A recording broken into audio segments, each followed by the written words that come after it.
مردوں اور خواتین کے پوشیدہ امراض کے حوالے سے اسلامی لیکچر جو ہیں، طب نبوی کے مطابق جو لیکچر ہیں، یہ ساری میں نے چیزیں کتاب میں پڑھی ہیں اور بکس میں پڑھی ہیں، اور جو میں نے پڑھی ہیں وہی آپ تک میسج دے رہا ہوں۔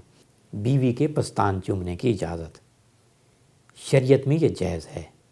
عورت کے بعض اعضاء ایسے ہیں جس کے چومنے یا گدگدانے یا مسلنے سے عورت کو ایک خاص قسم کی لذت محسوس ہوتی ہے، اور اللہ تعالیٰ نے قدرتی عورت میں ایک لذت رکھی ہے، ایک حسن رکھا ہے۔